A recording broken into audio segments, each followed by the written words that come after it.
ये बेटी है पर उसको कभी बंदरिया नहीं जानता। अरे बंदर की बेटी बंदरिया ही तो हो। हाँ, हमारे कन्हैया को चाहे बंदरिया मिल जाए, चाहे छुड़ाने से मिल जाए, चाहे छुड़ाने से मिल जाए, चाहे लठ लेने से मिल जाए, बिल्कुल नहीं के रहते। और जिसको भगवान अंगीकार कर लेते हैं इसका जीवन वैकुंठ का जीवन बन जाता है। वो भगवान के शम को प्राप्त हो जाता है। भगवान लेकर के आए, द्वारका पास में आ गई। भगवान ने विचार किया बंदरिया की बच्ची है, बंदर की बच्ची, इसको पत्नी बना करके लाए, कैसे ले जाएंगे?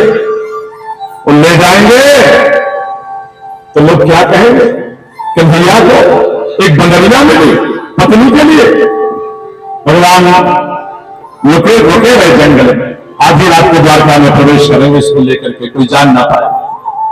पर पत्नी तो पत्नी होती है। हाँ, पति प्रदेश में गया हो, जब तक ना आए तो बेचारी भोजन नहीं लेती। रात में 2 बजे तक रास्ता देखती है, अभी तक क्यों नहीं आई? वो कहीं जाग रही थी, अभी तक क्यों नहीं आई? 28 दिन हो गया, आज 28 दिन की रात नहीं होगी, अभी तक नहीं आई। कोई तो रात दिन नहीं सोची। इस युद्ध में जामवंती जी भगवान लाए, जाना सब सो गए, रुक्मणी जाग रही थी। भगवान ने जैसे रुक्मणी को देखा ये तो जाग गई, तो अपने पीतांबर में ऐसा दिया जामवंती को, उस बंदरिया को, वो पीतांबर में छुपा लिया, ये देख ना पाए। लेकिन माताओं को जो नयन होते ना आंखें, ये किसको देख ले, तुमको देखने पर तुम जान नहीं पाओ। हाँ, ये कला भगवान ने माताओं को प्रदान की। बंद है मेरे बंधुओं, छुपा लिया कन्हैया ने, और ले जाकर के धीरे से दरवाजा खोला और जामवंती से कहा अंदर से दरवाजा बंद करूंगा, कोई कहे खोलो, खोलना नहीं, जब तक मैं ना कहूं तब तक खोलना। और धीरे से ले जाकर के कमरे में बंद किया। भीतर से जामवंती ने कमरा बंद कर दिया। अब तो रुक्मणी आ गई। नाथ क्या लाए हो? अरे कुछ क्या लाए? नहीं, कुछ तो लाए हो, कुछ नहीं लाया। तो अंदर क्या कर दिया? ये दरवाजा किसने बंद किया? महाराज दरवाजा नहीं, रुक्मणी कुछ नहीं लाया। रुक्मणी के जवान से निकल गया, क्या जिसको लाए हो वो क्या मेरे से सुंदर है? संयोग की बात तो देखिए मेरे माई बाप, भगवान रुक्मणी कहती है दरवाजा खुलवा, कन्हैया ने तो नहीं। अच्छा, तो जिसको लाए हो वो क्या मेरे से सुंदर है? कन्हैया ने कहा तुम्हारे मुख का वचन लगे, अब तुमसे सुंदर है। भगवान ने वो बोल दिया तुमसे सुंदर है, रुक्मणी ने बोल दिया मेरे से सुंदर है। उसी समय कन्हैया ने कहा जामवंती दरवाजा खोलो।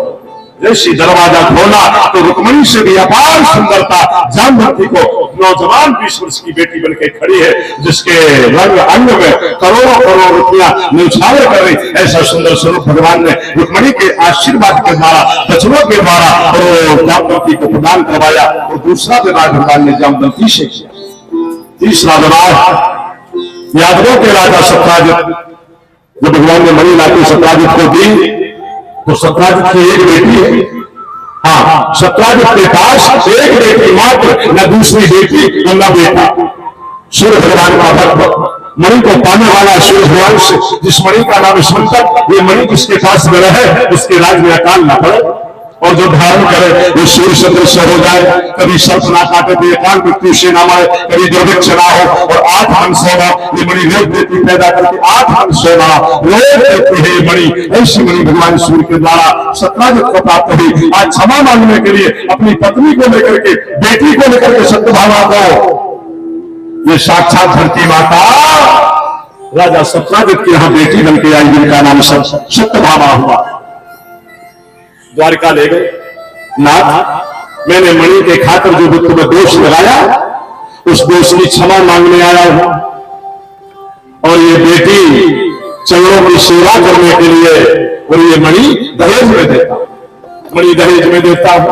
भगवान कन्हैया ने कहा राजन, जिस मणि से दोष लगाया मणि हम नहीं लेंगे, मणि ले जाओ। सत्राजित रोने लगा, मणि नहीं लोगे तो आपकी नाराजगी मुझ पर दूर नहीं हुई। भगवान ने कहा तेरा कोई बेटा नहीं, एक बेटी जिसको मुझे दे, इसको बेटा मान के रख। और उससे 8 मन सोना जो रोज पैदा होता वो मेरी द्वार का रोज भिजवा दिया करे। इस शब्द पर भगवान ने उसकी बेटी सत्यभामा को ग्रहण किया और ये मणि सत्राजित को दी थी। तीसरा विवाह भगवान ने राजा सत्राजित की बेटी सत्यभामा से करवाया। चौथा विवाह भगवान सूर्य की बेटी कालिंदी, यमराज की बहन, सूर्य की बेटी यमराज की बहन कालिंदी, जो यमुना के किनारे मंडल में ब्रजधाम में तप कर रही थी कन्हैया को पति पाने के लिए। भगवान उसी बहाने से इंद्रप्रस्थ में पांडवों से मिले, अर्जुन को लेकर के आज ब्रजधाम की यात्रा की। उस बेटी को परखा और दोनों मांग करके ले आए। उन्होंने परिचय दिया, मैं कन्हैया को पति पाने के लिए तप कर रही हूँ, सूर्य भगवान की बेटी। भगवान ने अपने रथ में बैठा ला और भगवान द्वारिका आए। और चौथा विवाह भगवान ने और कालिंदी से करवाया। पांचवा विवाह उज्जैन के राजा नरेंद्र जिनकी बहन में प्रबंधा भगवान कृष्ण को पति बनाना चाही थी, लेकिन दुर्योधन के आधीन रहने वाला ये राजा, दोनों भाई भगवान से बैर करके बेटी नहीं दी। भगवान उज्जैन ही गए और जाकर के उनकी बहन प्रबंधा को हल करके लाए। और पांचवा विवाह भगवान ने उज्जैन के राजा नरेंद्र की बहन प्रबंधा से करवाया। धन्य है मेरे बंधुओं। छठवां विवाह अयोध्या के राजा नग्नजित, जिनकी बेटी का नाम नग्नजिति, जिनका प्रण है 7 साल, जो एक ही बार में मार के बस में करके इनमें नाच डाल करके मेरे आंगन में जो नचा दे, उससे मैं अपनी राजकन्या का विवाह करूंगा। तमाम धरती के राजकुमार गए, सबने मार खाई।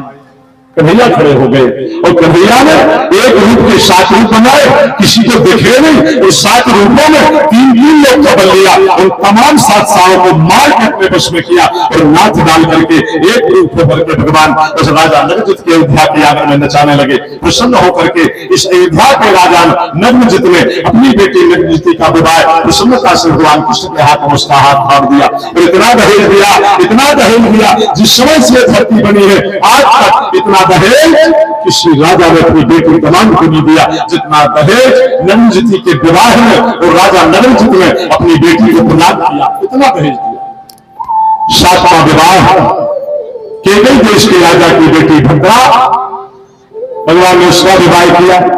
8वां विवाह मद्रास देश के राजा की बेटी, जिनका नाम लक्ष्मणा है, भगवान गए और जाकर के युद्ध करके उसको जीत करके लेकर के आए और भगवान ने द्वारका में लाकर के उससे 8वां विवाह किया। ऐसे भगवान के 8 विवाह। आज शक्तियां धरा पे धारण करने वाली, आज शक्तियां संसार को चलाने वाली, जिनके लिए अष्ट तत्व महिषी कहा गया, जिनसे ये सारा संसार भाषित होता है, संचालित होता है, आज है जी 7 आज शक्तियों से भगवान ने अपना विवाह कराया। नारद जी आए, नारद जी ने कहा ये नहीं जान लेना कि कंस को मारा। आगे जाकर के भगवान ने राशि यज्ञ में भगवान के धर्मराज पांडवों के राशि यज्ञ में शिशुपाल का वध किया, आगे चल करके दंतवक्र का वध किया, आगे चल करके भगवान को उठाए और जाकर के जरासंध का वध करने के लिए पहुंचे। भीम का युद्ध करवाया।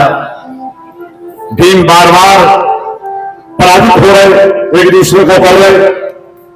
देखते देखते महाराज भीम ने देखा कन्हैया के लिए युद्ध करवा रहे तो पिटवा रहे।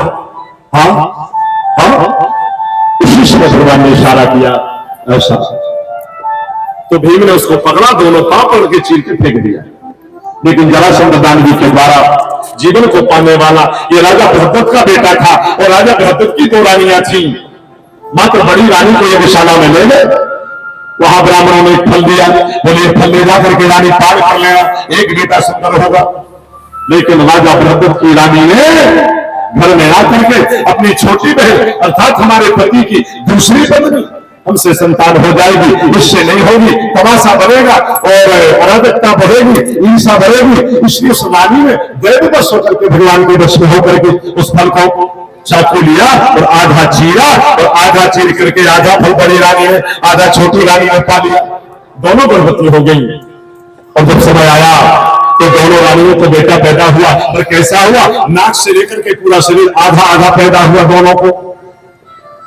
राजा के सामने दोनों खुल के लाए गए, दोनों रानियों से बेटा हुआ।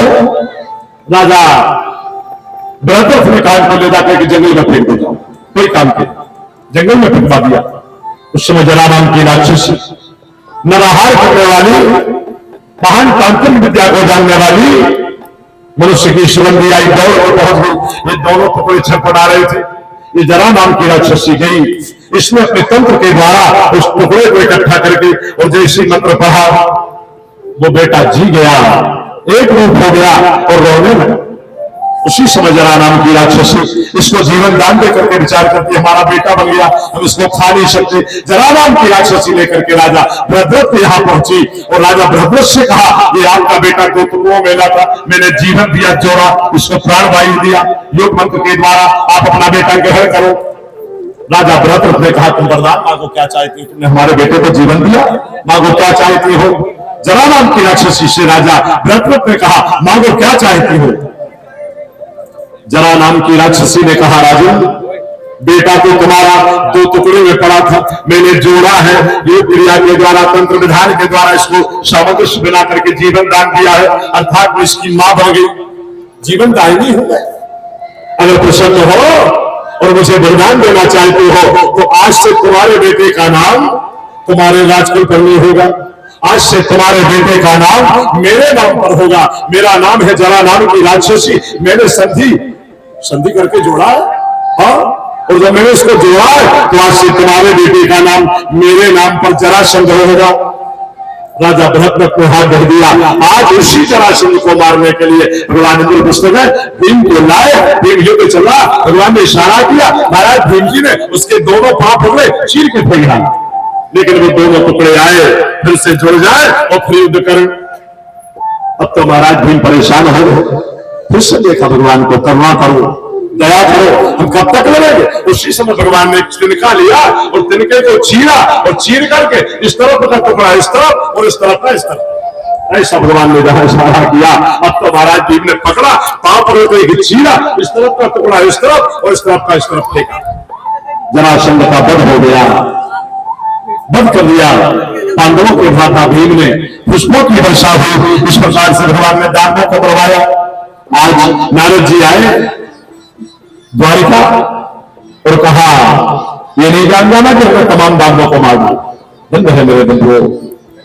बोले पृथ्वी का बेटा भौमासुर 16,100 कन्याओं को बंदी बना के रखा, धर्मात्मा राजाओं को बंदी बना के, ऐसा कह के नारद जी चले गए। समय आया भगवान सत्यनारायण को लेकर के जल के अंदर गए। 5 सुर वाला ब्रह्मांड दानव आया, उसका वध किया, नरकासुर आया, उसका वध किया, और उसके बाद जागा भौमासुर। जब वायु लेने के लिए मुख खोला तो लगता सारा विश्व इसके मुख में समा जाएगा, ऐसा धरती का बेटा भौमासुर भगवान से संग्राम किया और भगवान ने भौमासुर नाम दानव का चक्र से दूर करवा दिया। देवताओं ने पुष्पों की वर्षा की और सारा दानव समाज हाय हाय करने लगा। उसी समय मेरे बंधुओं उस तमाम दानवी सेना का उसके लोग वहां सबका विनाश किया। दरवाजा जेल का खोला तो जो राजा परमात्मा थे उनका जैसी उनका दरवाजा खोला, उन राजाओं ने भगवान को आकर दर्शन किया, उन लोगों ने भगवान की भक्ति मांगी, भगवान ने तथास्तु कहा। और जहां 16,100 कन्या बंदी थी उसका दरवाजा खोला तो 16,100 कन्याओं ने भगवान के स्वरूप को देख करके उनको पति रूप में मांगा, हमारे पति बनो, हमारे पति बनो। सत्यभामा से भगवान करे सुन रही लेकर के आए द्वारिका, और द्वारिका में आकर के भगवान ने 16,100 विवाह इन कुमारियों से राजकुमारियों से करवाए। रुक्मिणी आदि रानियों ने व्यंग्य किया, जब 16,100 विवाह और कराना था तो हमसे क्यों करवाए? कि भैया देखा तुमने चिट्ठी भेजी, लिख के भेजी थी तो हम तुम्हें लाए थे। जामवंती से कहा तुम्हारे पिता को 27 दिन मैंने युद्ध में हराया, तब तुम्हारे पिता ने मुझे सौंपा, तब लेकर के आए। सत्यभामा से कहा तुम्हारे पिताजी हमारे घर आए थे द्वारका, तुम्हें देने किसकी गलती? रानियां चुप हो गई। ऐसा व्यंग्य भगवान ने किया। आज मेरे बंधुओं भगवान यहाँ की अपार शक्ति लेकर के द्वारिका आए और द्वारिका में आकर के 16,100 कन्याओं से विवाह करवाया। रानियों की संख्या 16,108 रही। उनमें संतान पैदा की और प्रत्येक रानी में 10-10 बेटे और एक लक्ष्मी रूप कन्या को भगवान ने जन्म दिया। एक एक यदुनाथ की, ध्यान देना, एक एक यदुनाथ की ओ नार में जाए और एक एक कन्या लक्ष्मी सो 10-10 पूत सपूत श्यावर रामचंद्र जी की जय। बस ज्यादा से ज्यादा 10 मिनट और कथा को कहा जाएगा, बहुत जल्दी सुदामा चित्त को कहा जाएगा, परीक्षित मोक्ष। लेकिन एक बार बड़े प्रेम से जोर से जय बोलिए, बोलो भगवान भगवान की। ये माया जादूगर। चलो गीत गा लो, सबकी नींद सीख हो जाएगा। हाँ